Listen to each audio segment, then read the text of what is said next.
നമസ്കാരം കുമാർജി. നമുക്ക് ഇന്നിപ്പോൾ ഒരു ഫേസ്ബുക്ക് പോസ്റ്റ് കണ്ടു. സത്യത്തിൽ വലിയൊരു ഞെട്ടലാണ് എൻ്റെ.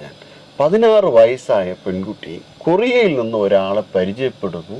ആ പരിചയപ്പെട്ട ആൾ മരണപ്പെട്ടു എന്നറിഞ്ഞതിനെ തുടർന്ന് പെൺകുട്ടി ആത്മഹത്യ ചെയ്യുന്നു. നമ്മുടെ നാട് ഏത് രീതിയിലാണ് ഇപ്പോൾ ചലിക്കുന്നത്? സത്യത്തിൽ ഒന്നും മനസ്സിലാവാത്ത ഒരു കാര്യമാണ്. നമ്മളൊന്നും ആ സമയത്ത് ആത്മഹത്യയെക്കുറിച്ച് ചിന്തിച്ചിട്ട് പോലുമില്ല. ഈ എങ്ങനെയെങ്കിലും കളിക്കണം, ചിരിക്കണം, കൂട്ടുകാരൊത്ത് നടക്കണം, പഠിക്കണം, ഇതൊക്കെയാണ് നമ്മുടെയൊക്കെ ചിന്ത.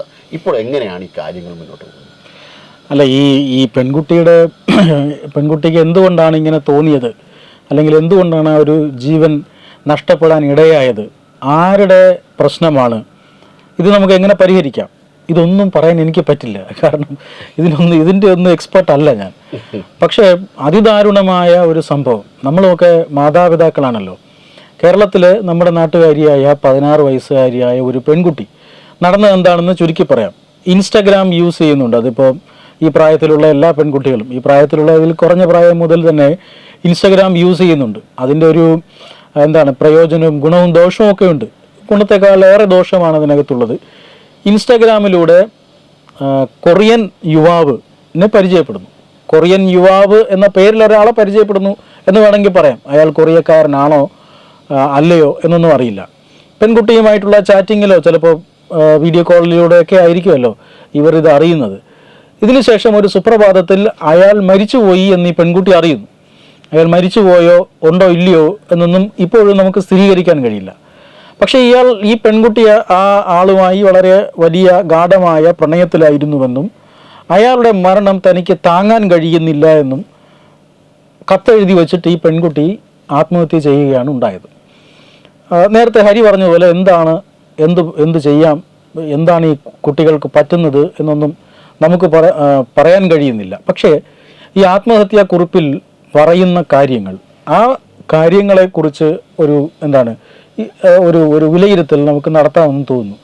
മറ്റൊന്നുമല്ല, ഈ ആത്മഹത്യാ കുറിപ്പിൽ ഒളിഞ്ഞും തെളിഞ്ഞും നിഴലിക്കുന്നത് ഗാർഹിക അന്തരീക്ഷം തന്നെയാണ്.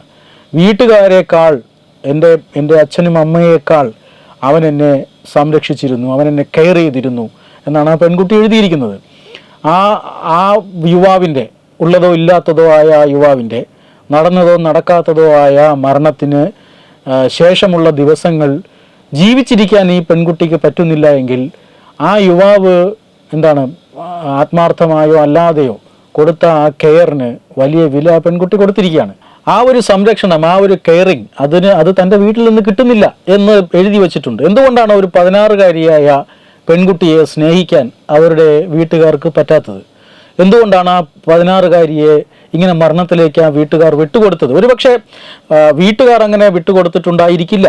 പക്ഷെ അങ്ങനെ തോന്നിയവർ ആ കുട്ടിക്ക് ഒരു പക്ഷെ അത് തെറ്റിദ്ധാരണയായിരിക്കും. ഇത് പലപ്പോഴും നമ്മൾ ഈ കുട്ടികളുടെ, അതായത് ഇങ്ങനൊരു സ്പേസ് സത്യത്തിൽ ഒരുക്കി കൊടുക്കേണ്ടത് അധ്യാപകരും വീട്ടുകാർക്കും അതിനകത്ത് പങ്കാളിത്തമുണ്ട്, സർക്കാരിൻ്റെ പങ്കാളിത്തമുണ്ട്, എല്ലാവർക്കും. സോഷ്യൽ സ്പേസുകൾ പരമാവധി ചുരുങ്ങുന്നു. മുൻകാലങ്ങളിൽ കുട്ടികൾ നന്നായി കളിച്ചിരുന്നു. അങ്ങനെയുള്ള സ്പേസുകൾ, സോഷ്യൽ സ്പേസുകൾ തിരിച്ചു കൊണ്ടുവരേണ്ടതിൻ്റെ ഒരു ബാധ്യത ഭരണകൂടത്തിനും ഫാമിലിക്കും അതുപോലെ തന്നെ സ്കൂളുകൾക്കുമുണ്ട്. അത് ചുരുങ്ങിപ്പോകുന്നതാണ് ഏറ്റവും പ്രധാനപ്പെട്ട. ഈ അടുത്ത സമയത്തും മറ്റൊരു ആപ്ലിക്കേഷനിലേക്ക് അത് ചില ആപ്ലിക്കേഷനുണ്ട്, AI ആപ്ലിക്കേഷൻസ് ഉണ്ട്. ഈ AI ആപ്ലിക്കേഷൻസിൽ ആൾക്കാരെ സൃഷ്ടിച്ചെടുക്കാൻ പറ്റും. എന്നിട്ട് അവരുമായി സംസാരിക്കുന്നു.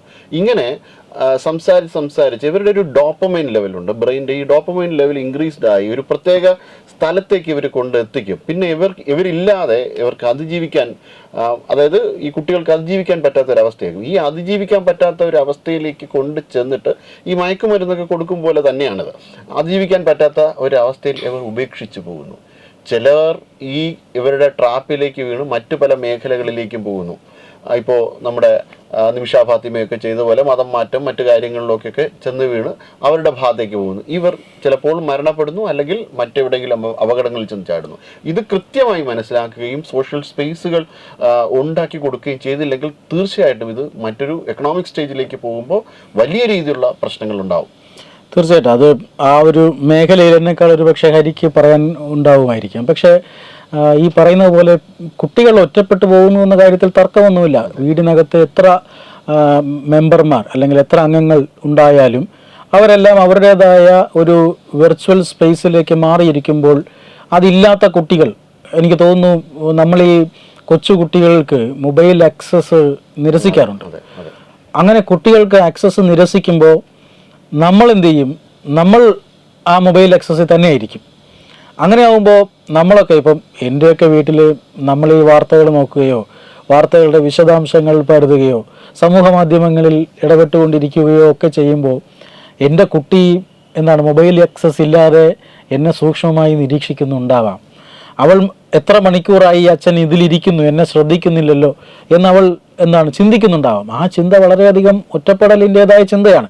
എന്നോട് പലപ്പോഴും എൻ്റെ കുട്ടി വന്ന് ഓർമ്മപ്പെടുത്തിയിട്ടുണ്ട്, ഫോൺ നോക്കി ഇരുന്നാൽ മതിയല്ലോ എന്നൊക്കെ ഓർമ്മപ്പെടുത്തുന്നുണ്ട്. അപ്പോൾ തന്നെ നമ്മളെന്ത് ചെയ്യും? നമ്മുടെ ഫോണ് മാറ്റി വെച്ചിട്ട് കുട്ടികളുമായി സമയം ചെലവഴിക്കാൻ ശ്രദ്ധിക്കും.